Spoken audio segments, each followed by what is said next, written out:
se këtë jam munduar të kuptoj. Pse kopshe për fëmijë ka kaq shumë?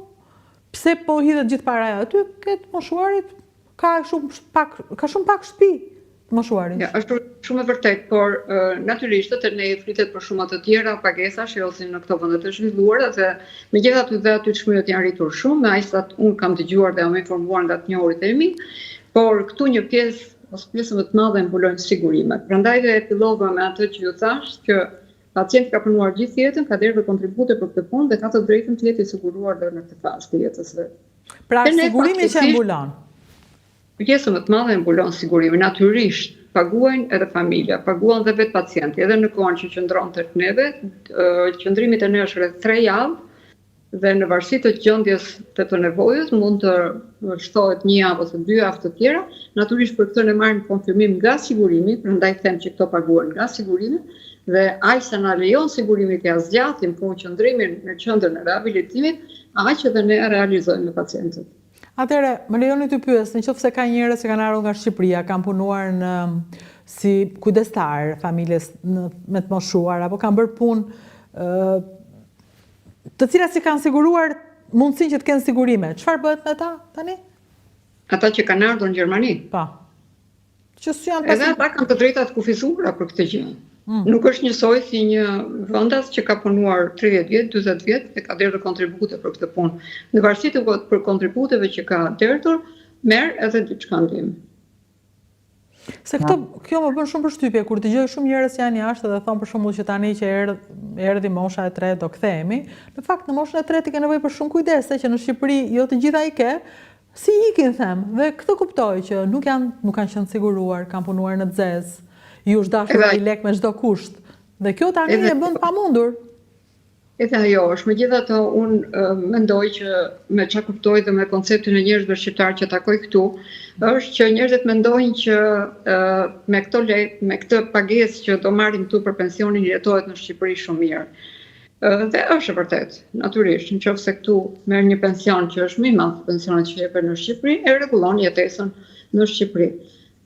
Por kjo bëhet fjalë për një jetesë normale, pa probleme shëndetësore dhe pa nevoja për shërbime të veçanta. Kështu që në këtë drejtim ato mendojnë se janë më mirë në Shqipëri.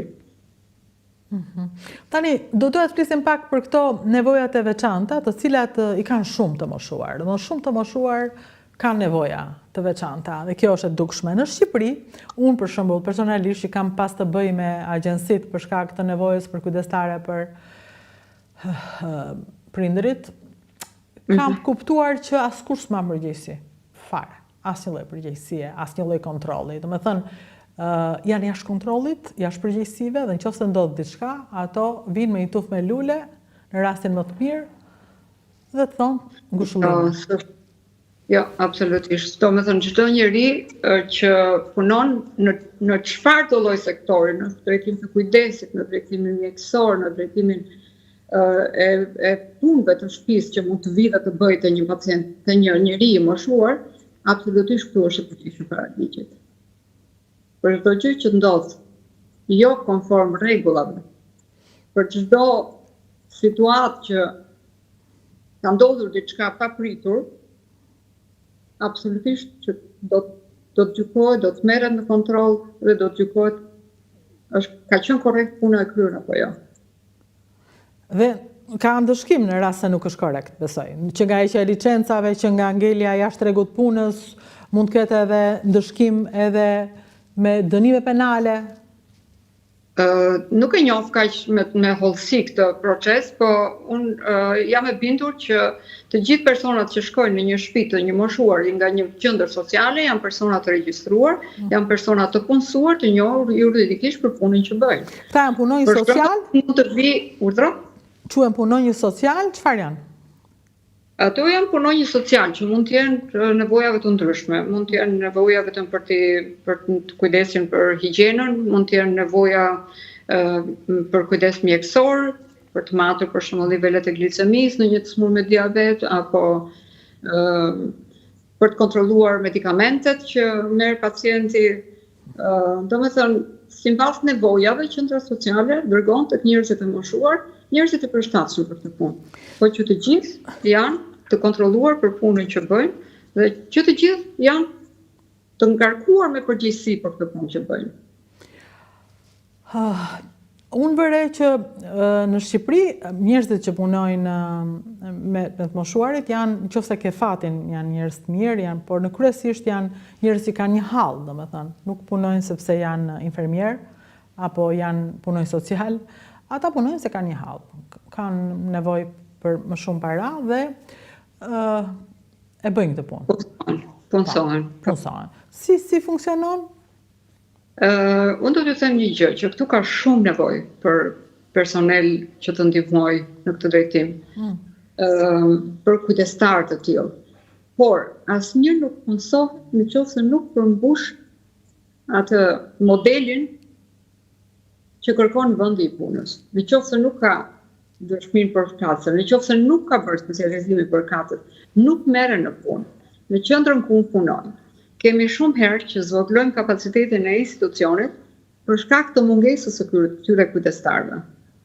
Dhe nuk është se nuk mund t'ju themi ca shqiptarëve hajdeni të punoni këtu, por ato nuk kanë shkollimin e përshtatshëm dhe nuk mund të pranohen kaq kollaj për të punuar në këtë qendër. Ndërkohë që në Shqipëri, edhe unë e kam marrë për kujdesur për prindin tim, kam marrë njerëz që kam mundur të gjej dhe natyrisht kam pasur fatin që duke punuar në shëndetësi të gjej dhe njerëz që janë të përgatitur nga ana mjekësore. Por ama në Shqipëri e kërkon ta bëj këtë punë vërtet ai që ka hall. Është e vërtetë. Ndërkohë që aty mundet, lejohet dhe nuk mbajnë përgjegjësi, këtu nuk është kështu. Duke e parë me syrin se ju vërtet jetoni dhe punoni aty dhe shikoni nga larg gjën, po këtu keni njerëz të dashur, jeni dashur të keni probleme të tilla. Keni pasur ndonjë ide si mund ta rregullojmë këtu këtë proces? Se ne shohim ata tani janë pleq, po ne jemi të zënë, jemi në punë, po plakemi dhe vet. Do plakemi dhe vet. Do na vi ky moment të gjithëve. Si mund ta rregullojmë? Që të ketë dinjitet në këtë moshë. Po pra, normalisht duhet të ngrihen institucionet për këtë punë. Shoqëria quhet në plakje kur shtresa e moshës së plakur është shtuar, normalisht në gjithë botën sot është më shtuar, dhe quhen shoqëri në plakje ato të cilat kanë më shumë pleq se sa të rinj që duhet punojnë për të mbajtur këto të rinj. Dhe këtë situatë po vjen te Shqipëria. Deri në vitet para pak vitesh nuk ka qenë. Unë jam marrë me disa projekte dhe më është referuar që Shqipëria nuk ka qenë akoma shoqëri në plakje. Ky është një problem në mbar botën, por ne duhet të fillojmë të ngrenë struktura që këto nesër pas nesër të funksionojnë.